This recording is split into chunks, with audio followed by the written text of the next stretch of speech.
তো বন্ধুরা কেমন আছো তোমরা? আশা করবো সবাই ভালো আছো ও সুস্থ আছো। আবার একটা নতুন ভিডিওতে তোমাদেরকে অনেক অনেক স্বাগত জানাই। বন্ধুরা, ফেসবুক আমরা কিন্তু এখানে সবাই ইউজ করি।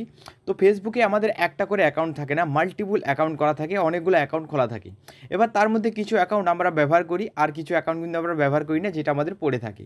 এবার তুমিও সেই রকম কিছু অ্যাকাউন্ট রয়েছে, তোমারও সেই রকম কিছু অ্যাকাউন্ট রয়েছে যেগুলো তুমি ব্যবহার করো না, তোমার পড়ে রয়েছে। তো সেই সব ফেসবুক অ্যাকাউন্টগুলো তুমি এখানে পার্মানেন্ট ডিলিট করে দিতে চাও, মানে একবার ডিলিট করে দিলে যেন আর কোনো দিন ফিরে না আসে, এই রকম ডিলিট করে দিতে চাও। তাহলে সেটা কিভাবে করবে আজকের এই ভিডিওর মাধ্যমে তোমাকে বলে দেবো। এর জন্য বন্ধুরা ভিডিওটি শুরু থেকে শেষ পর্যন্ত দেখো, দেখার পরেই তুমি বুঝে যাবে নিজের ফেসবুক অ্যাকাউন্ট কীভাবে এখানে ডিলিট করে। তো এর জন্য বন্ধুরা তোমরা কী করবে, নিজেদের ফেসবুকটা এখানে সিম্পল ওপেন করে নেবে। ওপেন করে দেওয়ার পর দেখো এখানে 3 লাইনে একটা অপশন পাবে, এখানে ট্যাপ দেবে।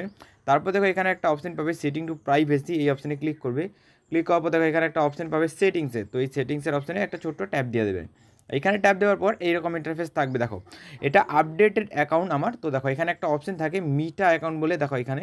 তো এখানে মিটা অ্যাকাউন্টের অপশানে একটা ছোট্ট ট্যাপ দিয়ে দেবে। বন্ধুরা মিটা অ্যাকাউন্টের অপশানে ক্লিক করার পর এইরকম ইন্টারফেস থাকবে। দেখো এবার এখানে তুমি কি করবে, দেখো এখানে একটা আরও অপশান পেয়ে যাবে, পার্সোনাল ডিটেলস বলে একটা অপশান এখানে দেওয়া রয়েছে। যেই পার্সোনাল ডিটেলসের অপশানে একটা ছোট্ট ট্যাপ দেবে।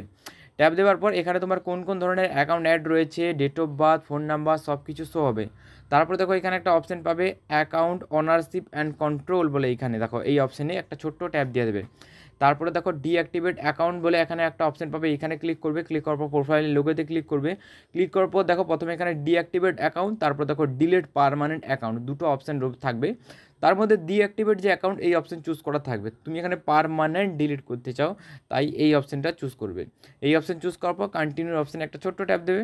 দেখো এবার কোন রিজনের জন্য তুমি এটা ডিলিট করতে চাও, এখানে যে কোনো একটা রিজন চুজ করে দেবো। তো এখানে আমি যে কোনো একটা রিজন চুজ করে দিচ্ছি, তারপরে কন্টিনিউ অপশানে ক্লিক করে দিচ্ছি। তার এখানে আবার কন্টিনিউ অপশানে ক্লিক করব। ক্লিক করার পর দেখো এখানে অপশন থাকবে, তারপরে এখানে কন্টিনিউ অপশানে একটা ছোট্ট ট্যাপ দিয়ে দেবে।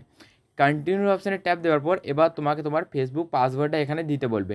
এবার কোন ফেসবুকের পাসওয়ার্ডটা দেবে, এই আইডির পাসওয়ার্ডটা দেবে। আর একটা জিনিস মনে রাখবে, যখন এই অ্যাকাউন্টটা ডিলিট করবে এই অ্যাকাউন্টের সাথে কোনো পেজ খোলা রয়েছে কিনা এই জিনিসটা চেক করে নেবে।